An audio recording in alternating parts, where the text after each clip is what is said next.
If you were to count how many species were introduced in the course of Starsight, you'd count at least 9 different ones. You'd see the Urdale, the Varbaks, Dions, Burls, Figments, Slugs, the Kitson, the Delvers, and, if you count it, a mention of the Tenaci.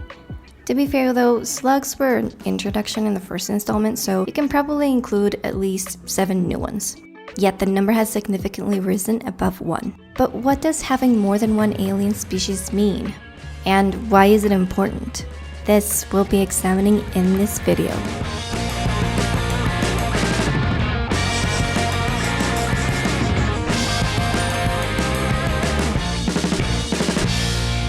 Hello there, I'm Samitha. Before we begin, I wanted to mention this video will contain spoilers for Starsight, so if you haven't read the book, I would suggest you do that first, if so inclined. That said though, I'll try my best not to spoil what isn't pertinent to the topic at hand, and we'll try to explain what the book is about to those who still want to stick around without any previous knowledge. First things first, what is Starsight about? Well, what are the chances an alien lookalike crashes on your planet and offers you an escape from the prison you were born in and cannot seem to leave for the life of you? Much higher than you'd expect, that's for sure. Spensa, now allowed to pose as the alien, will have her world turned around by the people she least expects, by being who they least expect. We begin with our protagonist, Spensa, impersonating an alien. If you're a teeny tiny bit lost at this point, let me briefly get you up to par. Spensa, who will be the protagonist of this series, is this feisty girl born in the caves of the planet called Detritus. She is driven to become a pilot because her father died as a coward in a culture where cowards are gravely looked down upon. So she is this marginalized outcast in a full-fledged military society.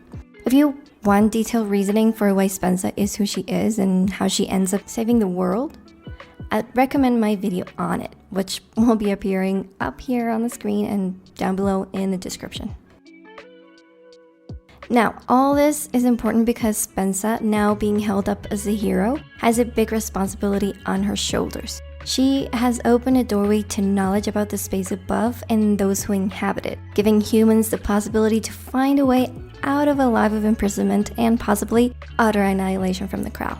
The Crow, the only alien species we have known so far. Until an alien woman appears crashing down on Spensa's planet, the same one I've mentioned at least 2 times now.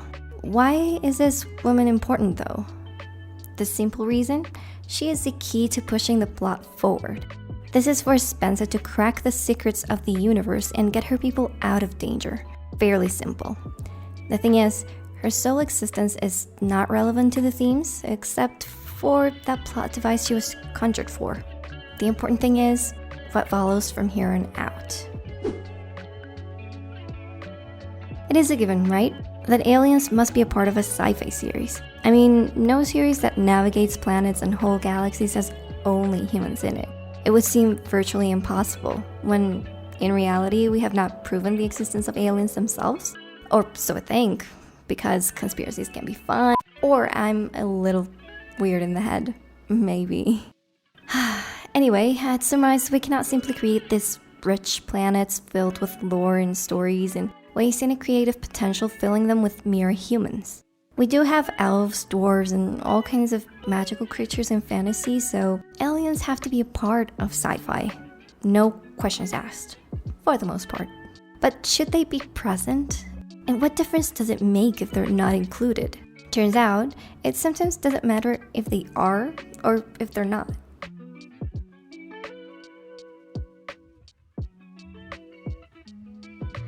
Because I have not read many sci-fi series and watched few sci-fi movies as well, I will turn to examine 2 very popular franchises to exemplify my point. The Avengers and Star Wars. I know, The Avengers is not a sci-fi movie, but it has aliens, so there you have it. First, The Avengers. A series of movies about having either one villain or another destroy the world at some point or the next. In all cases, a group of heroes will assemble to handle the threat, even if sometimes the threat can be amongst themselves. The moment you see aliens pop up in the series, they are a species that wants to destroy the human world and take control, if my memory serves. They are aided by Loki, another alien with superpowers who joins them, or rather, leads them. Later, it is revealed that Thanos, the biggest antagonist of the series, was initially related to the first of the alien species who appeared. So here we go full circle. These aliens are all a happy family. These aliens want control. They want to go to war for the sake of control. Thanos might have had another goal of bringing balance to the universe while thinking the ends justify the means, but he deems himself the Emperor, the one with the power to make the hard choices. Essentially, control. So we confirm that they indeed belong to the same kin. To be blunt though, Thanos being an alien did nothing to the story. Neither did Loki, the Chitauri, that alien species I keep mentioning, or even the heroes of the galaxy, which were meant to be diverse beings. If you replace them with Russians or whatever nationality Hollywood uses to show as the enemy, it would all be the same. The Avengers are from the US, mostly. The aliens attack just one portion of the Earth, that being the US again. And if you notice, Loki and Thor speak English. Replace the aliens with people from the eastern part of the globe with superpowers, and it's all the same. Both fight for control, to dominate the other. It doesn't even matter if the aliens have superpowers either, because the humans do too, so having special abilities is no characteristic of humans or aliens. Besides, nothing about Thanos or his species is alien either. Maybe they're different color skin, but that's about that. Aliens don't serve a purpose here. It's merely aesthetic. They're including in setting up the stakes to exemplify the threat humans fear the most: aggressive aliens coming to Earth to conquer us all. Okay. Like I mentioned before, The Avengers is a superhero movie, is not sci-fi. It can't do that because that's not its focus. Let's give it the benefit of the doubt. And more so because the Ultron movie did have nuance in exploring what makes humans human against an AI, which is something strictly sci-fi-esque, so I guess that's where I do feel robots were central to the plot, but then again, they were not alien, so it doesn't concern us here. Let's move on. Aliens in the Avengers were placed to raise the stakes to planetary levels and for aesthetics. They could have been replaced by antagonistic humans, and that's that. Aliens were not needed. Let's take a look at the other franchise I mentioned though. Surely this won't happen to Star Wars, right? Star Wars. A sci-fi series through and through. Maybe more of a space opera, but a classic nonetheless. A classic that shows excellent world building. If you compare Star Wars to the Avengers, Star Wars is a definite win if you consider the diversity of the species encountered. And not story-wise, maybe. But I can't really say. I don't really want to be murdered by the internet for saying anything, so I'm not here to settle any battle I've just created, no matter how unfair it might be. Back to world building. Thanos' big thing is just being purple. I mean, look at him. Purple, just purple. With a very wrinkled chin. But that's it. Anyway, I'll stop my rant there because Star Wars. Star Wars suffers from the same problem. Or rather than a problem, they share the same common threat. It doesn't matter if the characters are aliens or not, because the movies aren't about that. Yes, you heard me right. If you see the first of the Star Wars movies, A New Hope, you'll find that all of the characters could have been replaced by humans. And it was all the same to the story. Not to mention that the great majority of characters were human and only a select few weren't. That tells you a bunch. Star Wars aliens are there to make the world look richer. But more often than not, they are there to be pretty and creative wallflowers. At least in the first movie. The biggest consequence an alien played was that monster in the trash, and even then it did not do much for the story because what posed trouble for Luke, Leia, and Han was the wall closing in on them, not the monster/alien. Aliens in Star Wars do have specialized jobs, like how the Jawas are scavengers or how Rhodians are bounty hunters. They all have their planet and have their different customs and languages, but the fact that they are so diverse and unique doesn't play a major part in the overall story, because the story was not about humans and aliens to begin with. Star Wars is a story about the fall of an empire. A galactic empire, yes, but the fall of it. It did not question the fact that there were different species or what those species were like, because the main cast did not need to do so. Luke did not have to wonder about the Jawas and their intentions, because being alien is so different than being human. Nor did Han question Chewie's ability to be his partner due to his lack of humanness. So sure, Star Wars wouldn't have been exactly the same if all characters were human, because it would have affected all we think is great about the series, but the aliens were not an essential part of the story nor the themes, only world building. And I say only world building as if that were something small. It isn't. But it's so much better when a story has those elements because they are needed or indispensable instead of being there just for show. The world building takes on another level, and the story benefits from that. It's different when you pick random world building elements and put them together than when those world building elements join in thematic unity. Shni, I don't know if you know him. He does a great job of explaining this with Dune and The Last of Us as case studies, so finish this video and watch his, please. Anyway, back to Starsight. I believe you know where I'm aiming at. The reason why I mentioned the Avengers and Star Wars as counterexamples. Because Starsight doesn't just do what they do. Starsight has thematic unity, at least in the second book. I cannot say between books, but that's not what we're here to discuss. But to delve deep into why having aliens, and multiple species at that, is necessary for Starsight to be great, we need to first understand its themes. This is the moment where spoilers start. I'll be discussing plot points and important themes related to character arcs and how both coincide into a theme. I do want to clarify that the theme I see could be different from any other theme the book might have, but the beauty of art is wide variety of interpretations around a single piece, so there we go. This is just my version of the story. If you want to share what you saw, let me know in the comments. Okay, story starts with Spensa in a fighting sequence. She is fighting the Crow, as the Defiant do, and a recap ensues. This reminds us that the story is about finding a way to defeat the Crow. Spensa and her crew are having some issues because the Krell turn out to be the superiority, an intergalactic government much larger than they ever expected. And humans were only a tiny planet with a declining population, or less so now, but their situation is nothing more than shitty. However, something else is happening while we dive into the initial battle. Between all the recap, we are introduced to the story's main theme. It starts with one word: inhuman. Spensa is grappling with the fact she has something most humans don't.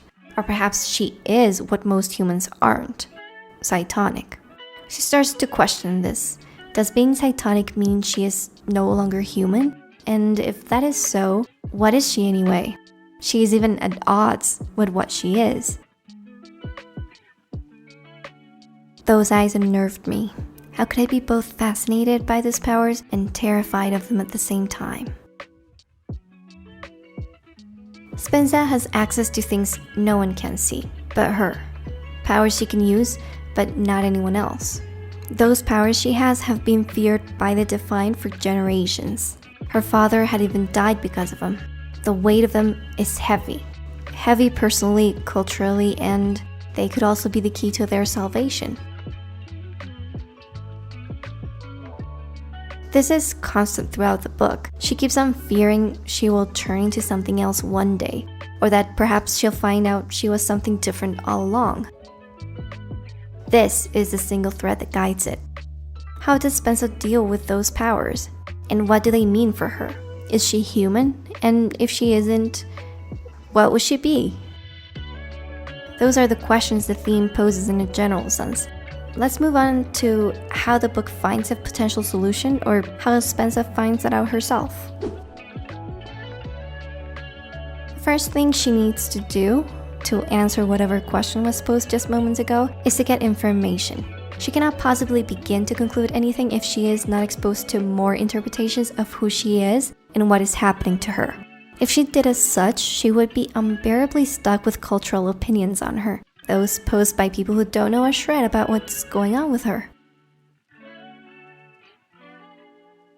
The answers to who I was, to what I was, were out there somewhere, not in this sterile, metallic hallways.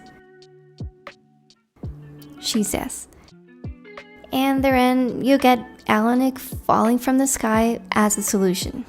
It could have seemed convenient, and to an extent it is, for Alanik to be so human-like, but it is essential for Spensa to encounter her first, and see her in all her alien glory. It was the first encounter with non-humans, and Alanik just happens to look like Spensa. Or not exactly like her, but her appearance could be similar enough to work to Spensa's advantage. But let's just ignore the convenience of it. I was surprised. I hadn't realized there were aliens out there that looked so human. I had always imagined that most of them would be like the Crow. Creatures that were so strange, they seemed to have more in common with rocks than humans. Alanik doesn't only work to Spensa's advantage plot-wise, but she also, albeit subconsciously, helps Spensa question her humanness. If there was someone out there who looked human, how much of a human was Spensa herself? Or was she more like something else, like Alanik? Please live, I thought to the wounded alien. I need to know what you are. What you are, not who you are, not why you're here. Spensa's concern isn't something else. Her concern is her own identity. Themes then circle over identity. Identity as a human, as a Cytonic in a vast universe, as a soldier on a war.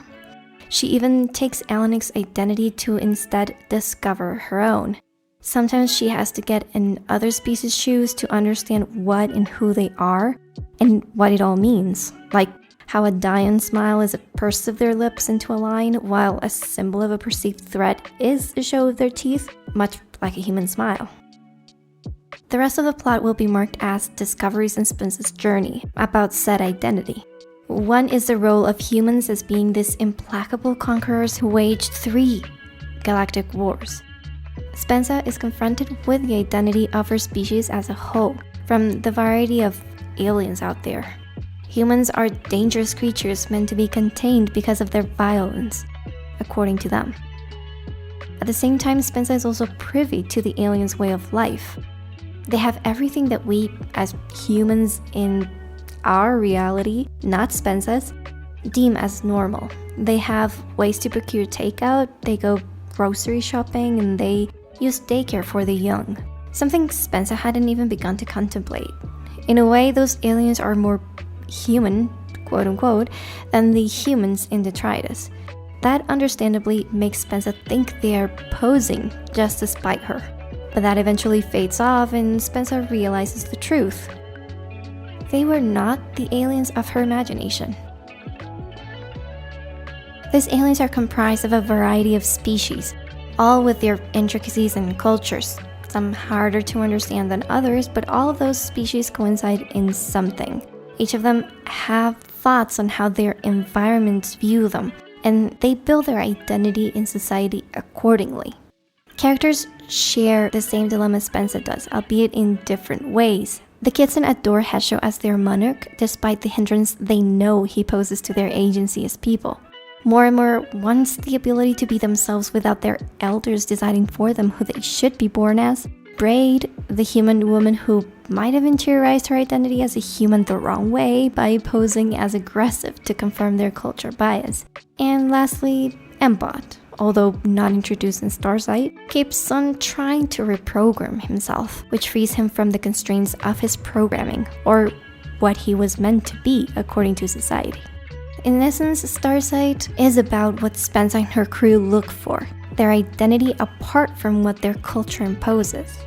I know I don't need to mention it anymore, but everything is linked to identity. Slugs are hyperdrives, Harbor drives are not objects, they're a species. A species thought of as objects, but sapient beings nonetheless. Species with a purpose imposed on them, unable to be themselves. If the themes are centered on identity and the multiplicity of them, then it would be obvious why Spensa had to encounter so many aliens, and why aliens themselves were important for the plot and the themes. Spensa had to come across multiple species to, first, know the place her species occupied in the galaxy, and the immediate conflict detritus was a part of. Second, to contrast herself with the image aliens had of humans and draw her conclusions. Humans could be aggressive, but not all of them could be dangerous. They could look for peace even when they waged war, and some could even be antagonists to her cause. It wouldn't have been enough to get the perspective of one alien species. If so, Spensa might have fought against that, claiming the truth for herself and deeming the opponent the liar. But by contrasting every culture, every perspective, she was able to connect with what made her human, what didn't, and that maybe it did not matter as much. What mattered was the individual choice to be who they wanted to be, despite the difference among them. What the book seems to question is something I often think to myself. Is our identity determined by our context, or is our identity chosen by us? Without Hesho more and more braid and whimsic, we might have not had this richness in perspective. But that's just speculation.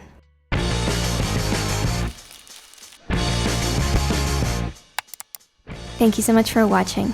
If you have any thoughts, leave them in the comments. Subscribe for more and see you next time. Bye bye.